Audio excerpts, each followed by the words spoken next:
The war had ended a decade ago, but Earth never recovered.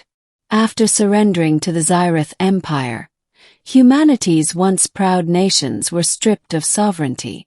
The sky was no longer blue. It shimmered with the pale green hue of the orbital stations that monitored every inch of the planet. The humans who had resisted were either executed or taken off-world to serve as laborers, soldiers, or slaves in the farthest reaches of Xyrath space. Kai Renner was one of the taken. Born in the ruins of Berlin's outer sectors, he'd been captured at 16 during the final sweep. Now, at 23, he was property. He had spent the last 7 years laboring in the crystal mines of Drel V, a barren moon with red sand and razor-sharp winds that could strip flesh from bone. The Xyrath called it the furnace of loyalty. Humans called it hell. Kai's only solace came at night when he looked up at the twin stars of Drel, wondering if his mother's grave back on Earth still bore her name. That night, though, everything changed. The arrival. The Xyrath guards forced the human workers to line up outside the mine hangars. 2 silver skimmers descended from the sky in perfect synchronization, engines humming like a swarm of metallic insects. Every human instinctively lowered their gaze. To meet the eyes of a Xyrath noble was punishable by death. Kai risked a glance anyway. From the front skimmer, a tall figure stepped out. Her silhouette slender, graceful, wrapped in flowing crystalline fabric that shimmered like liquid starlight. Her skin was a faint lavender, eyes glowing a bioluminescent gold. Her features were both alien and heartbreakingly beautiful. A Xyrath princess. Whispers rippled through the slaves. Royalty never came to Drel. The mines were for criminals and rebels, not noble eyes. A guard barked, "Bow to her radiance, Princess Elira Varin of the House of Xaether." Every human dropped to their knees, heads pressed to the dust. Elira moved among them, silent and slow, her expression unreadable. The guards explained that she was here to inspect the Empire's labor forces. But everyone knew what that meant. Someone would die for her amusement or be taken for experimentation. When she stopped in front of Kai, he felt the air leave his lungs. Her gaze lingered on him, sharp, calculating but not cruel. She tilted her head slightly, golden eyes narrowing in curiosity. A scar ran along his jaw, a remnant of a mining accident. His body, though worn from labor, was strong, his defiance still glimmering faintly beneath the surface of obedience. She reached out, brushing a strand of his dirty blonde hair from his forehead. The entire line stiffened. No Xyrath noble touched a human. Her voice was soft but carried the authority of command. "I want him." The guards hesitated. "Your radiance, he is." "I said I want him." She didn't raise her voice, but every soldier immediately lowered their heads. The guard stepped back, bowing. "As you command, princess." Kai didn't understand what was happening until the restraints were placed on his wrists, not for punishment but transfer. As he was led away, Elira turned once more to study him, and for a moment, just a fraction of a second, he thought he saw pity in her eyes. The princess and the slave. Kai awoke in a room larger than the entire sleeping quarters of the mines combined. The walls pulsed with soft bioluminescent light, and the air was warm, perfumed with something like jasmine. He was no longer in chains. His body was cleaned, clothed in silken fabric that shimmered like mist. A voice came from behind him. "Do you know why you're here?" He turned. Elira stood at the edge of the chamber, her translucent gown reflecting the faint glow of the stars beyond the window. Kai straightened. "No, princess. You speak our tongue," she noted. "I learned," he said. "It's the only way to survive." Her lips curved faintly, not quite a smile. "Survival." That's something humans excel at. She circled him, studying him as though examining a rare artifact. Do you hate us, human? He hesitated. Would it matter if I did? It would, she replied softly. Because hatred clouds judgment. And I need you to see clearly. Kai frowned. See what? The truth. She gestured, and the wall behind her shifted into a holographic display. Images flickered. Cities in flames, human soldiers firing on Xyrath ships, then retaliatory strikes that turned continents into deserts. Your people blame us for conquest, she said. But do you know why we invaded? He clenched his fists.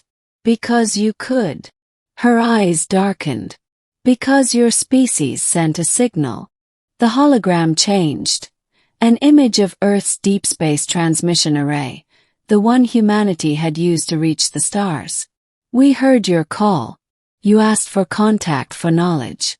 But your leaders armed the signal, laced it with a virus meant to infiltrate alien systems. You greeted us with war. Kai's chest tightened. That's a lie. Perhaps, Aelira said, turning away. Perhaps not. The truth has many versions. But I am tired of them all. She looked at him again, more softly this time. I took you because you looked at me. No one else dared. He blinked. That's why. Yes, she said simply. Because you still have fire in your eyes. I want to understand that fire. A fragile understanding. Days passed. Aelira kept Kai close. As an attendant, yes, but more as a curiosity. He learned she was not merely a princess, but the heir to one of the Empire's most powerful houses, responsible for the governance of 6 systems. She was also different from other Xyrath, less arrogant, more contemplative. When she spoke, it was not of conquest, but of doubt. The Empire is decaying, she confessed one evening as they stood on her ship's observation deck, watching the nebulae swirl like painted smoke. Our wars have hollowed us. We take and take, but the stars grow dimmer. Kai said nothing at first. Then quietly, maybe because you've forgotten how to give. She looked at him sharply. You dare. I've spent half my life in your minds, he said. If you wanted obedience, you'd have kept me there. You said you wanted to understand me. Well, that's the truth. You conquer because you can, not because you must. For a moment he expected death. Instead, Aelira's expression softened. You speak boldly for a slave. I stopped being one the moment I started thinking again. She smiled, a true smile this time. Perhaps that is why I chose you. Over time their conversations grew deeper. She taught him Xyrath history, art, and the philosophies of the ancient cosmic dynasties. In return he told her about Earth, about rain, about music, about the taste of real fruit and the sound of laughter. She listened as though hearing of myth. One night, as they stood near the viewport, she asked, "What did it feel like to live on a world that was free?" Kai hesitated. It felt like possibility. Like anything could happen. Her voice grew wistful. I've never known that feeling. They were quiet after that, the silence filled only by the hum of the ship. The council's warning. Their peace didn't last. News came from the Imperial Council. Aelira was to return to Xyrath Prime immediately. Whispers spread that she had grown soft, that her fascination with a human slave was unbecoming of a royal. When the summons arrived, Aelira summoned Kai privately. They will not approve of you, she said quietly. To them you are a stain, proof that I am unfit to rule. Kai met her gaze. Then let me go. I don't want to be the reason you fall. She shook her head. No. You are the reason I rise. He frowned. What does that mean? It means I am done hiding behind obedience. The Empire must change, or it will die. He thought she was speaking metaphorically. She wasn't. When they reached Zyrith Prime, the capital glimmered like a city made of living light. Towers of crystalline alloy reached into the clouds, and the air thrummed with energy. But beneath the beauty was fear. Surveillance drones followed them everywhere. Courtiers bowed low but whispered as they passed. During the council assembly, the High Regent Alira's uncle addressed her sharply. You bring a human into the sanctum of our ancestors. Have you lost all sense of purity? Lyra stood tall. Purity has brought us nothing but decay. Perhaps impurity is what we need. Gasps rippled through the chamber. The regent's voice was icy. You insult your bloodline. I honor it, she replied. By seeking truth beyond fear. He sneered. Then you leave us no choice. Guards moved forward. Alira stepped protectively in front of Kai. Touch him and I swear. But before she could finish, the regent raised a hand. You forget who commands here, niece. He gestured and the guard struck Kai across the face, forcing him to his knees. Lyra's composure cracked. Stop. The regent leaned forward. If you wish to keep your crown, you will denounce him. Publicly. Her silence was deafening. Finally she whispered. No, the chamber erupted in shouts. Escape and revelation they fled that night. Alira's loyal attendants, those few who still believed in her vision, helped them steal a small transport and break orbit. Alarms blared through the capital skies, patrol ships swarming after them. Kai manned the navigation console while Alira piloted, her face lit by streaks of light as they jumped through hyperspace. You just threw away your entire future, Kai said breathlessly. She didn't look at him. The future was never mine to keep. They emerged in an uncharted system, a dying star surrounded by debris fields. As they drifted among the wreckage, Kai realized many of the shattered ships were human. Old Earth designs, relics from the First War. Alira turned to him. There is something you must see. From a hidden compartment, she drew a crystalline data core. When activated, it projected a holographic recording, one of Earth's first diplomatic transmissions. But this time Kai saw the truth. The virus, the weapon humanity had encoded, was real. The message had been tampered with by Earth's military before it was sent, transforming a call for peace into a digital trap. The Zyrith had responded with equal ruthlessness.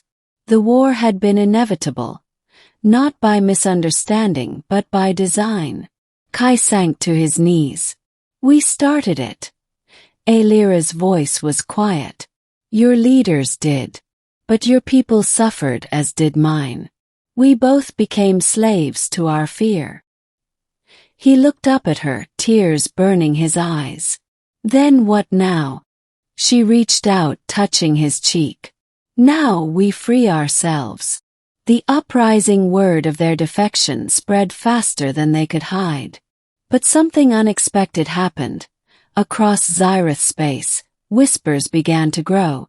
Soldiers and citizens alike began questioning the old ways. Humans in servitude heard of the princess who had chosen one of them over power. Rebellion flickered like sparks in dry grass. Alira broadcast a message across the stars. The age of domination ends today. The empire will no longer build its strength on the broken backs of others. We are not masters. We are survivors, same as the humans we enslaved. Together we can begin anew. The council declared her a traitor. Fleets were dispatched to hunt her down. But Alira and Kai had already united dozens of worlds under a new banner, the Accord of Dawn. Zyrith defectors, human rebels, and free systems rallied to them. It was the beginning of something the galaxy hadn't seen in centuries. Hope. In the final battle above the twin moons of Elthar, Aelira faced her uncle's dreadnought. The fight was brutal, ion storms tearing through space, ships falling like burning comets. When the regent's flagship locked weapons on their vessel, Aelira made her choice. She ordered the evacuation of her crew, but Kai refused to leave. "If you're staying, I stay." She smiled faintly. "Then let us make this count." They overloaded the ship's reactor, plunging it into the regent's vessel. The explosion was blinding, a burst of light so bright it was seen from 10 systems away. The regent's fleet scattered. The war ended within weeks. Epilogue. The new dawn 5 years later, the galaxy was quieter. On a small, restored world once known as Earth, children played beneath clear blue skies. Statues stood in the capital, not of conquerors but of unity. At the center of the garden stood 2 figures carved in silver stone, a Zyrith princess and a human slave, standing side by side. The inscription read, "She looked at him and said, 'I want him.'" She did not know then that what she truly wanted was freedom, for them both. And beneath that, smaller words etched by human and Zyrith hands alike. "From slavery and empire we forged peace." Among the flowers, an old recording sometimes played on the wind, the voice of Aelira, soft and distant. "Do not fear what is different. Fear only the chains you make for yourself." The stars above shimmered with new constellations, symbols of a shared destiny. For the first time in remembered history, both species looked to the heavens not as conquerors or slaves, but as equals. And though their names had long become legend, every child in the galaxy grew up knowing the story of the alien princess who looked at the human slave and, with that single gentle sentence, changed the fate of 2 worlds forever.